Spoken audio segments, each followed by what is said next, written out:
that has been done for you.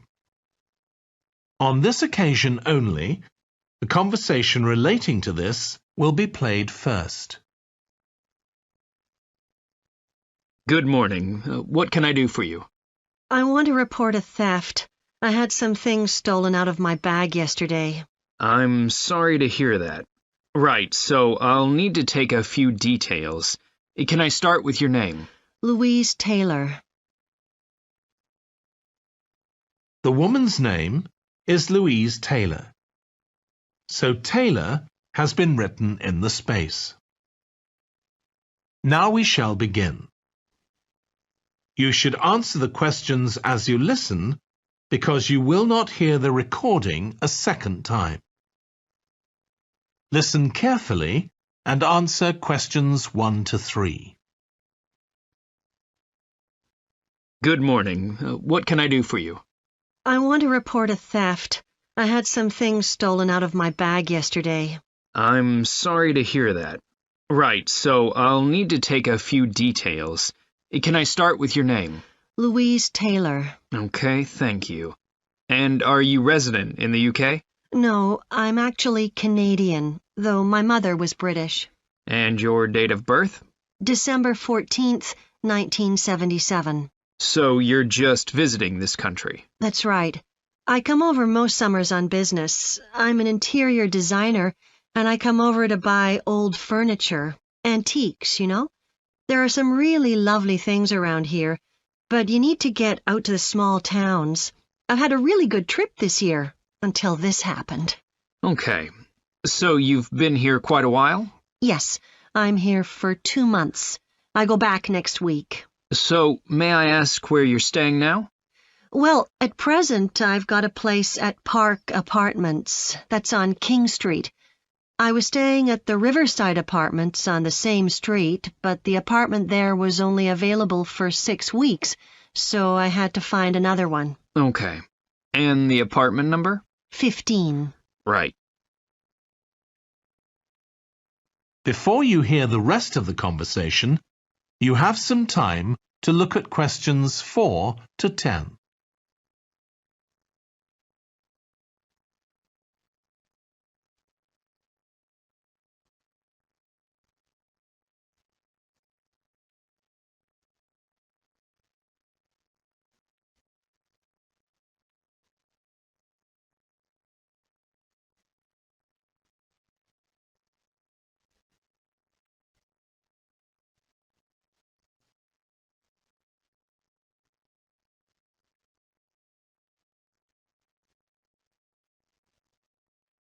Now listen and answer questions 4 to 10.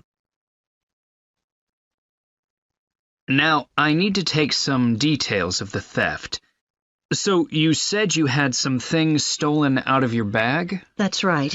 And were you actually carrying the bag when the theft took place? Yes, I really can't understand it. I had my backpack on, and I went into a supermarket to buy a few things, and when I opened it up, my wallet wasn't there.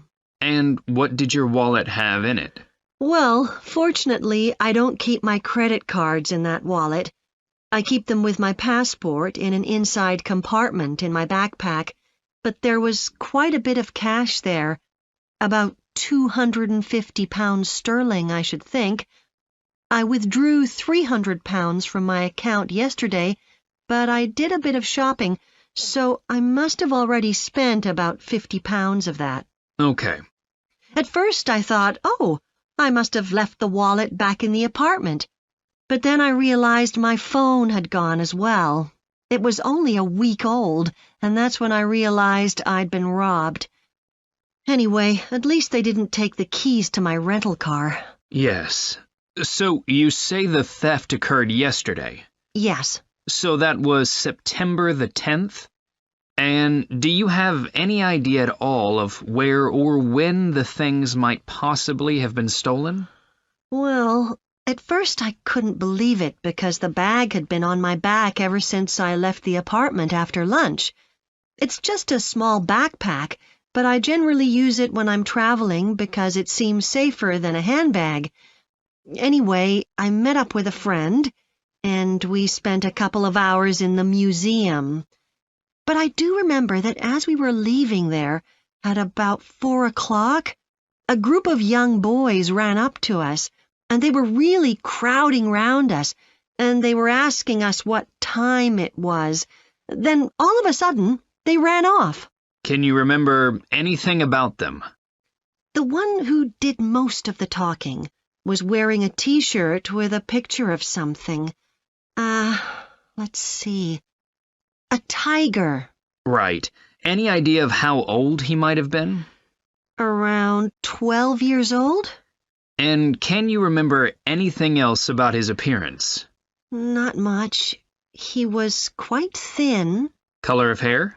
I do remember that. He was blonde. All the others were dark-haired. And any details of the others? Not really. They came and went so quickly. Right. So what I'm going to do now is give you a crime reference number so you can contact your insurance company. So this is 10 digits. 87954 82361. Thank you. So, should I contact... That is the end of section 1. You now have half a minute to check your answers.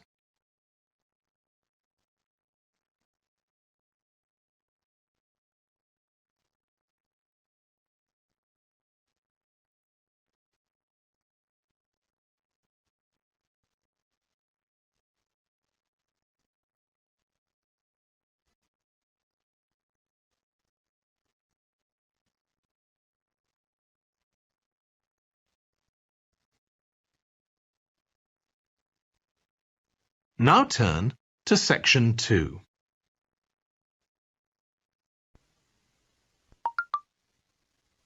Section 2. You will hear a manager giving a welcome talk to a group of apprentices who are starting their training at the company.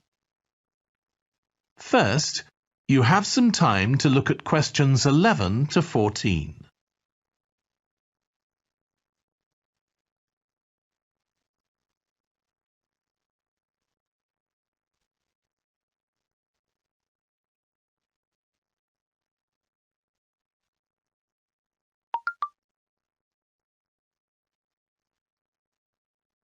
Now listen carefully and answer questions 11 to 14.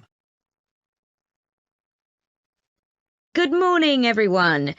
My name's Janet Parker, and I'm the Human Resources Manager. We're very happy to welcome you to your new apprenticeship. I hope that the next 6 months will be a positive and enjoyable experience for you. I'd like to start with some general advice about being an apprentice. Most of you have very little or no experience of working for a big organisation, and the first week or so may be quite challenging. There will be a lot of new information to take in, but don't worry too much about trying to remember everything. The important thing is to check with someone if you're not sure what to do. You'll find your supervisor is very approachable and won't mind explaining things or helping you out. You're here to learn, so make the most of that opportunity. You'll be spending time in different departments during your first week, so make an effort to talk to as many people as possible about their work. You'll make some new friends and find out lots of useful information. As well as having a supervisor, you'll each be assigned a mentor. This person will be someone who's recently completed an apprenticeship, and you'll meet with them on a weekly basis. Their role is to provide help and support throughout your apprenticeship. Of course, this doesn't mean they'll actually do any of your work for you. Instead, they'll be asking you about what goals you've achieved so far, as well as helping you to identify any areas for improvement. You can also discuss your more long-term ambitions with them as well. Before you hear the rest of the talk, You have some time to look at questions 15 to 20.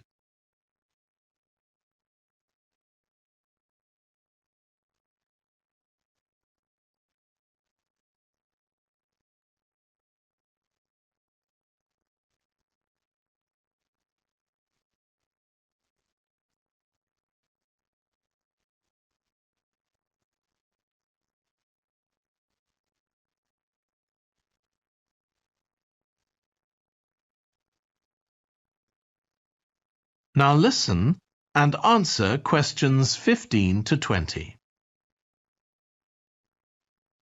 Now, I just want to run through a few company policies for our apprenticeship scheme with you. Most importantly, the internet. As part of your job, you'll be doing some research online, so obviously you'll have unlimited access for that. But please don't use it for personal use. You'll have your own phones for that. Some of you have already asked me about flexible working. After your probationary 3-month period, some of you will be eligible for this, but it will depend on which department you're in and what your personal circumstances are, so please don't assume you'll automatically be permitted to do this. I want to make sure there's no confusion about our holiday policy.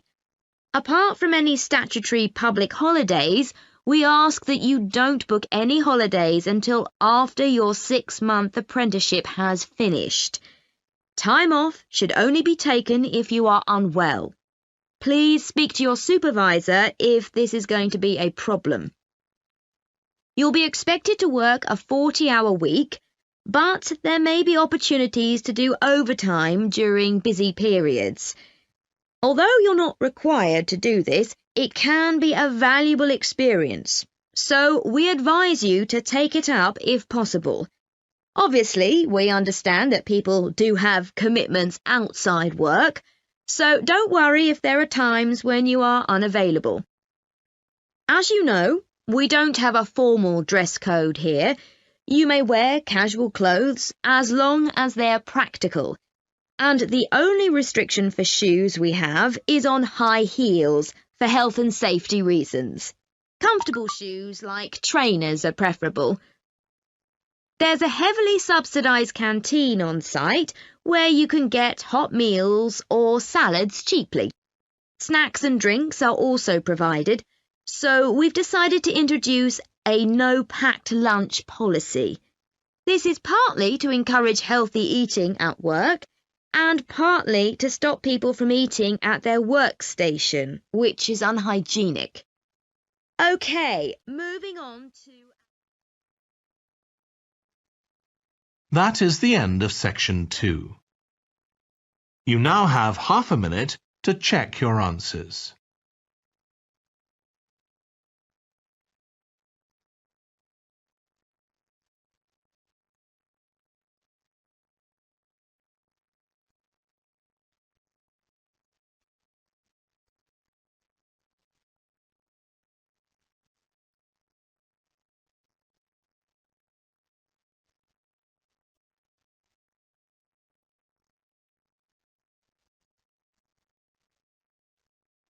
Now turn to section 3.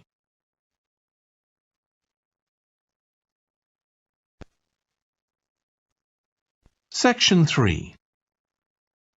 You will hear 2 urban planning students, called Carla and Rob, discussing their presentation on cities built by the sea, following instructions from their tutor. First, you have some time to look at questions 21 to 25.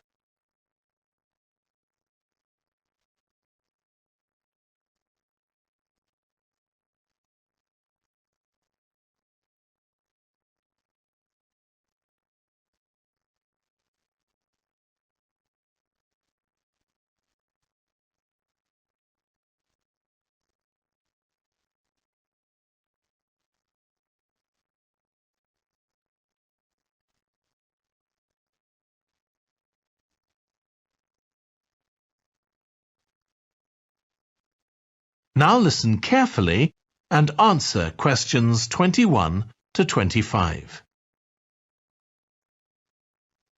OK, so what I'd like you to do now is to talk to your partner about your presentations on urban planning. You should have done most of the reading now, so I'd like you to share your ideas and talk about the structure of your presentation and what you need to do next. OK, Rob, I'm glad we chose quite a specific topic, cities built next to the sea. It made it much easier to find relevant information. Yeah, and cities are growing so quickly. I mean, we know that more than half the world's population lives in cities now. Yeah, though that's all cities, not just ones on the coast. But most of the biggest cities are actually built by the sea. I'd not realised that before. Nor me. And what's more, a lot of them are built at places where rivers come out into the sea, but apparently this can be a problem. Why? Well, as the city expands, agriculture and industry tend to spread further inland along the rivers, and so agriculture moves even further inland up the river. That's not necessarily a problem, except it means more and more pollutants are discharged into the rivers. So these are brought downstream to the cities? Right. Did you read that article about Miami on the east coast of the USA? No. Well, apparently back in the 1950s, they built channels to drain away the water in case of flooding. Sounds sensible. Yeah, they spent quite a lot of money on them, but what they didn't take into account was global warming. So they built the drainage channels too close to sea level, and now sea levels are rising, they're more or less useless. If there's a lot of rain, the water can't run away. There's nowhere for it to go. The whole design was faulty. So what are the authorities doing about it now? I don't know. I did read that they're aiming to stop disposing of wastewater into the ocean over the next 10 years. But that won't help with flood prevention now, will it? No, really, they just need to find the money for something to replace the drainage channels in order to protect against flooding now. But in the long term, they need to consider the whole ecosystem. Right. Really, though, coastal cities can't deal with their problems on their own, can they? I mean, they've got to start acting together at an international level instead of just doing their own thing. Absolutely. The thing is, everyone knows what the problems are, and environmentalists have a pretty good idea of what we should be doing about them, so they should be able to work together to some extent. But it's going to be a long time before countries come to a decision on what principles they're prepared to abide by. Yeah, if they ever do.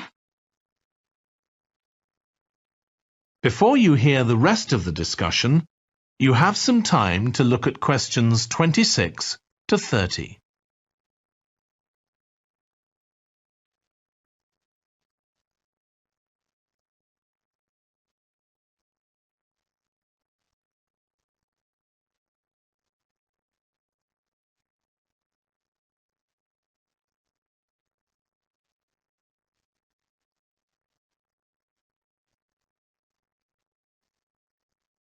Now listen and answer questions 26 to 30.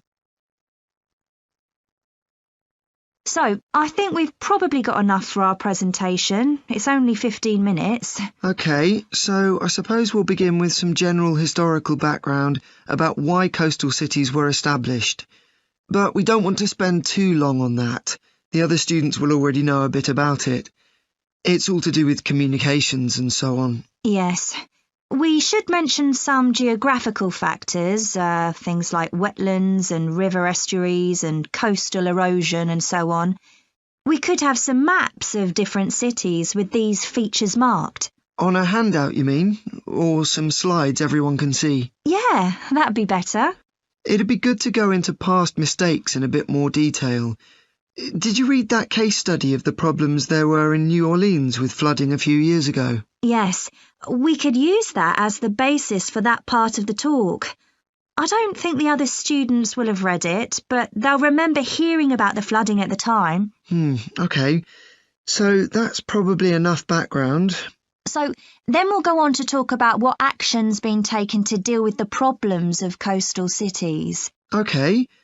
What else do we need to talk about? Maybe something on future risks, looking more at the long term if populations continue to grow? Yeah, we'll need to do a bit of work there. I haven't got much information. Have you? No, we'll need to look at some websites. Shouldn't take too long. Okay. And I think we should end by talking about international implications. Maybe we could ask people in the audience. We've got people from quite a lot of different places. That'd be interesting if we have time, yes. So now, shall we go on? That is the end of section 3. You now have half a minute to check your answers.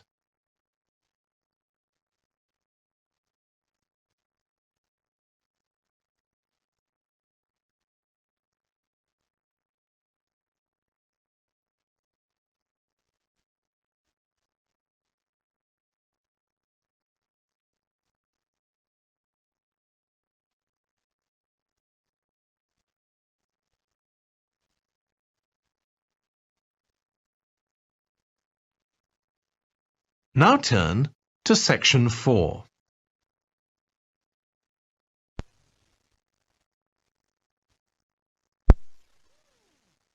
You will hear part of a lecture on renewable energy that uses the power of the sea. First, you have some time to look at questions 31 to 40.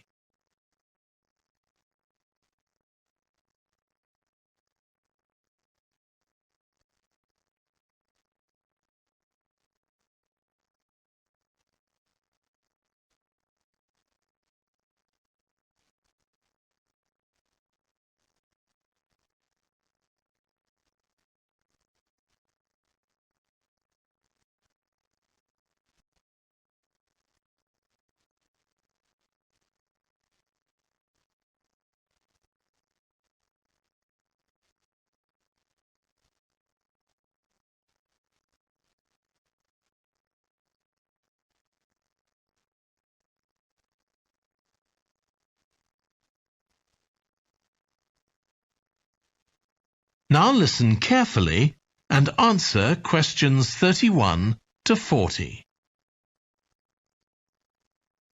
Producing enough energy to meet our needs has become a serious problem. Demand is rising rapidly because of the world's increasing population and expanding industry. Burning fossil fuels like gas, coal and oil seriously damages the environment, and they'll eventually run out. For a number of years now, scientists have been working out how we can derive energy from renewable sources, such as the sun and wind, without causing pollution. Today, I'll outline marine renewable energy, also called ocean energy, which harnesses the movement of the oceans. Marine renewable energy can be divided into 3 main categories: wave energy, tidal energy, and ocean thermal energy conversion. And I'll say a few words about each one. First, wave energy. Numerous devices have been invented to harvest wave energy, with names such as Wave Dragon, the Penguin, and Mighty Whale. And research is going on to try and come up with a really efficient method. This form of energy has plenty of potential, as the source is constant, and there's no danger of waves coming to a standstill. Electricity can be generated using onshore systems, using a reservoir, or offshore systems. But the problem with ocean waves is that they're erratic, with the wind making them travel in every direction. This adds to the difficulty of creating efficient technology. Ideally, all the waves would travel smoothly and regularly along the same straight line. Another drawback is that sand and other sediment on the ocean floor might be stopped from flowing normally, which can lead to environmental problems.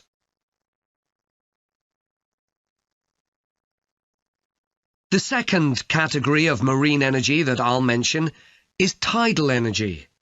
One major advantage of using the tide, rather than waves, as a source of energy, is that it's predictable. we know the exact times of high and low tides for years to come. For tidal energy to be effective, the difference between high and low tides needs to be at least 5 meters. And this occurs naturally in only about 40 places on Earth. But the right conditions can be created by constructing a tidal lagoon, an area of seawater separated from the sea. One current plan is to create a tidal lagoon on the coast of Wales. This will be an area of water within a bay at Swansea, sheltered by a U-shaped breakwater, or dam, built out from the coast. The breakwater will contain 16 hydro turbines, and as the tide rises, water rushes through the breakwater, activating the turbines, which turn a generator to produce electricity. Then, for 3 hours as the tide goes out, the water is held back within the breakwater, increasing the difference in water level until it's several meters higher within the lagoon than in the open sea. Then, in order to release the stored water, gates in the breakwater are opened. It pours powerfully out of the lagoon, driving the turbines in the breakwater in the opposite direction and again generating thousands of megawatts of electricity. As there are 2 high tides a day, this lagoon scheme would generate electricity 4 times a day, every day, for a total of around 14 hours in every 24, and enough electricity for over 150,000 homes. This system has quite a lot in its favour. Unlike solar and wind energy, it doesn't depend on the weather. The turbines are operated without the need for fuel, so it doesn't create any greenhouse gas emissions, and very little maintenance is needed. It's estimated that electricity generated in this way will be relatively cheap, and that manufacturing the components would create more than 2,000 jobs, a big boost to the local economy. On the other hand, there are fears that lagoons might harm both fish and birds, for example by disturbing migration patterns and causing a build-up of silt, affecting local ecosystems. There are other forms of tidal energy, but I'll go on to the third category of marine energy, ocean thermal energy conversion. This depends on there being a big difference in temperature between surface water and the water a couple of kilometres below the surface, and this occurs in tropical coastal areas. The idea is to bring cold water up to the surface using a submerged pipe.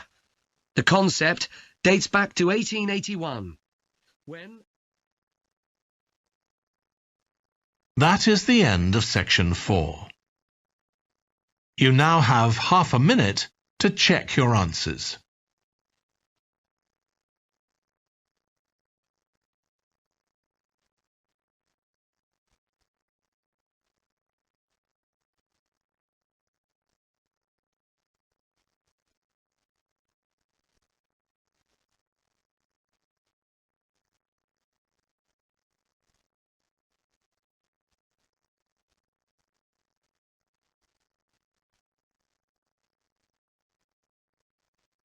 That is the end of the listening test.